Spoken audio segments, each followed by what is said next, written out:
Hello, friends.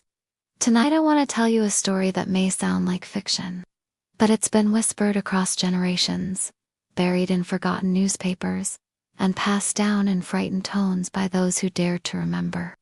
A train that vanished. Over 100 people gone. No wreckage. No survivors. Not even a single trace. This is the haunting mystery of the Zanetti Train, and how 106 souls disappeared into the mouth of a mountain and were never seen again. It began in Italy. In the summer of 1911, the Zanetti Company, a prestigious Italian engineering firm, had just completed a gleaming, luxurious 3-car passenger train built with the finest technology of the time. The train was more than just transportation, it was an event. The inaugural journey from Rome to Milan, a distance of roughly 550 kilometers, would take only 7.5 hours. Elegant meals, live musicians, crystal chandeliers, velvet seats, every detail designed for comfort and grandeur. But it wasn't for everyone. This first voyage was invitation. 100 of Italy's upper class boarded the train that day. Aristocrats, wealthy businessmen, along with 6 staff members. They waved to the crowd and boarded the train with champagne flutes and high expectations. The company even organized photographers and well-wishers at both ends of the famous Lombardy Tunnel to immortalize the moment. The train left Rome smoothly. It crawled at first, allowing passengers to admire the green hills of Lazio and the rocky ridges of Abruzzo. Laughter echoed through the carriages. Wine glasses clinked. Children leaned out the windows to feel the warm Italian breeze.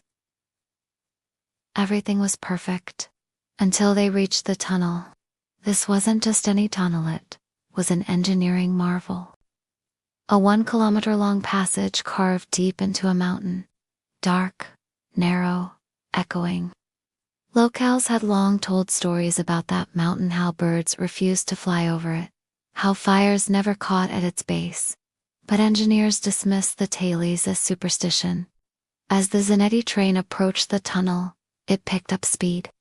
At the entrance, a crowd stood waving goodbye. And then, it vanished. Those at the tunnel's exit, just a kilometer away, stood waiting. And waiting. 1 minute passed, then 5, then 15. No sound, no train. Just silence, and the growing unease of the people gathered there. Panic set in. Authorities were notified immediately. Rescue teams were dispatched. Engineers from the Zanetti Company arrived with tools and torches, prepared to deal with a mechanical breakdown or derailment. But what they found chilled them to the bone. There was no train inside the tunnel. The tracks were clean. No skid marks, no damage, no debris. It was as if the train had entered the mountain and dissolved. Except for one thing. Roughly 500 meters into the tunnel, 2 men were found alive, but barely. They were sitting on the tracks, bruised, bloodied, and completely mute with shock. Their suits were torn, their eyes wide and distant. They were taken to a psychiatric hospital, unable to speak for days. When one of the men finally talked, what he said only deepened the mystery. He described a black cloud that suddenly surrounded the train. A low humming noise like metal grinding under pressure, and then a thick, choking white smoke filled the carriages. Screams echoed through the corridor. Panic. People clawing at the windows. The man and his companion had forced open a side door and jumped tumbling into the darkness of the tunnel. When they looked back, the train was gone. No lights, no wheels, just empty tracks and the suffocating silence of stone. That was the last time anyone saw the Zanetti train, or the 104 souls who remained aboard. What happened inside that tunnel? Why did a luxurious train filled with the wealthiest people in Italy simply vanish into a mountain, never to reemerge? The only 2 survivors claimed they jumped seconds before everything turned black. Their account was chilling, but many dismissed it as delusion trauma-induced hallucination.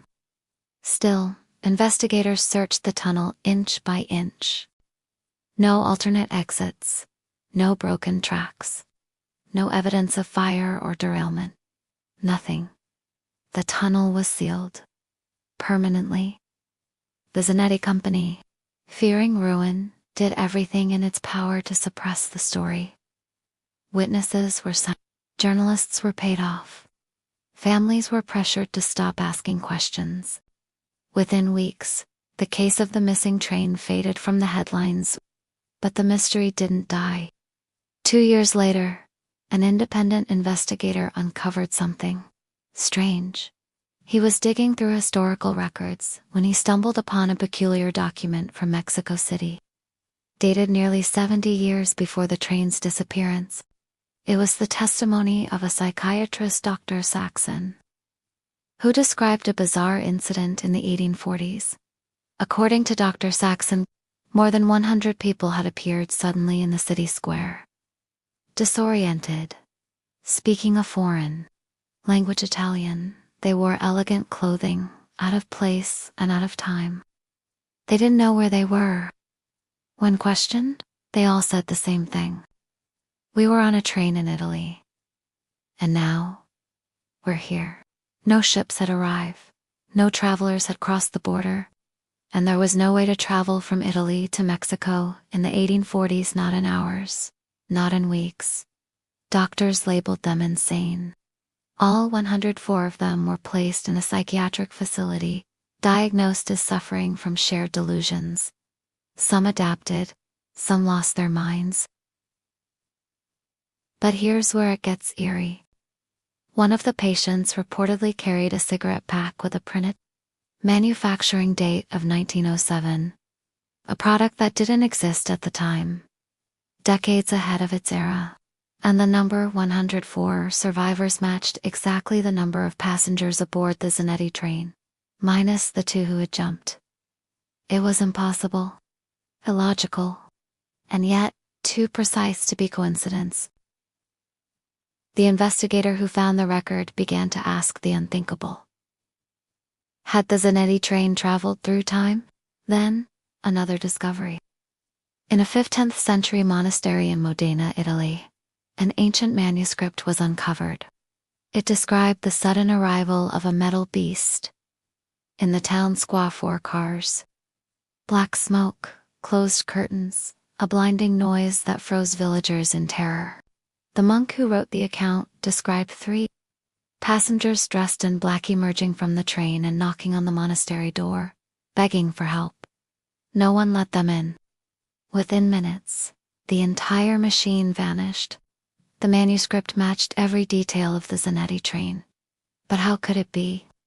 Trains didn't exist in the 1400s. And the author of the manuscript? He belonged to the Sego family, the same surname as one of the 2 survivors who jumped from the train. Was it a coincidence? A warning passed down through bloodlines, or something darker? Then, in 1955, more than 4 decades after the train's disappearance, the story returned. In the village of Zavala, Ukraine, a signalman named Potamenko saw something impossible.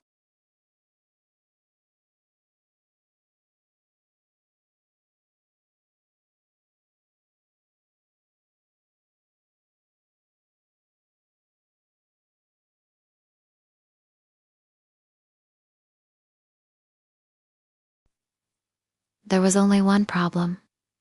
Potamenko had never heard of the Zanetti train. He lived in a Soviet village. The story hadn't been told for years. The case was forgotten. So how could he have described it so clearly? That's when people began to whisper. The train never stopped moving. It simply slipped out of our time, and now appears at random, in different countries, across different eras. Since that chilling sighting in 1955, stories of a ghost train began to resurface. Whispers traveled across borders, cultures, and decades. Italy, Ukraine, Russia, Mexico. Eyewitnesses described the same train, old-fashioned, elegant, curtains drawn, moving on tracks that didn't exist, or floating just above the ground. Each appearance lasted mere seconds. No one boarded. No one exited. It was like the train was passing through. In 1975, in rural Russia, a farmer claimed to see the train at dawn cutting across his field, where no railway had ever existed. In 1981, an engineer reported seeing a train hovering over a collapsed bridge, gliding silently through thin air.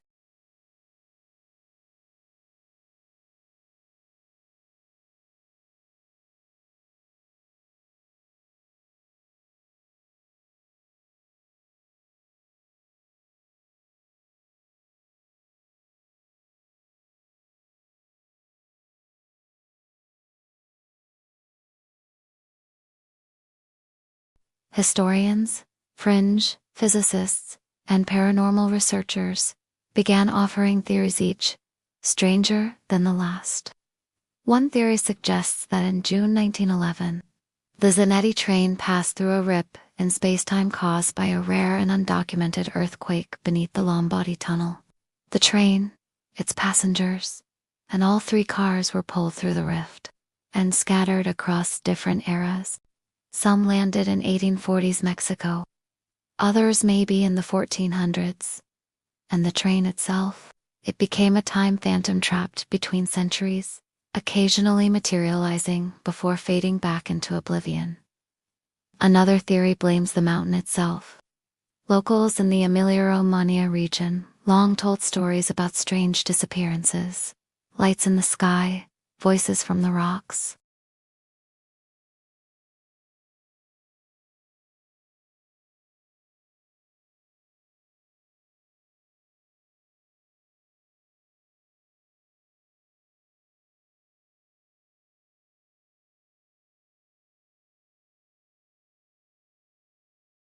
They say the passengers died in a landslide, that the company buried the truth to avoid scandal, that hallucinations and folklore twisted the tragedy into myth.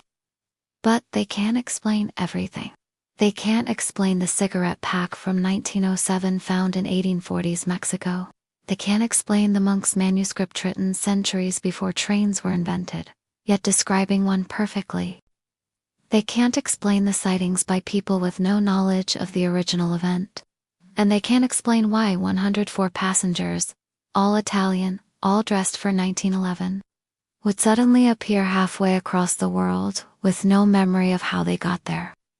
Some researchers now ask, what if the train isn't just traveling through time? What if it's hunting? Trapped in a loop repeating the same passage, century after century, collecting lost souls, and dragging them into its ghostly corridor. In every recorded sighting, the train is empty, no laughter, no music, no passengers.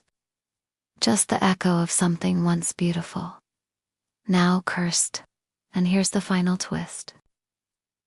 In 2021, a man in northern Italy claimed to have found an abandoned train car, buried beneath rubble in a forested ravine. It had no serial number. The design was vintage. Velvet seats, brass fixtures, all untouched by time. On the floor, he found a woman's glove. Inside it, a monogrammed handkerchief. One of the original passengers listed on the Zanetti manifest, Elena Fiorine. The glove is now in private hands. The train car, sealed by authorities, its existence never confirmed to the public. So now we ask, what really happened to the Zanetti train? Was it a tragedy, a cover-up, or a moment where time fractured? And if the train still moves somewhere, silently, through the cracks of history, then maybe, just maybe, one day, you'll see it too. Just pray you're not standing on the tracks when it comes.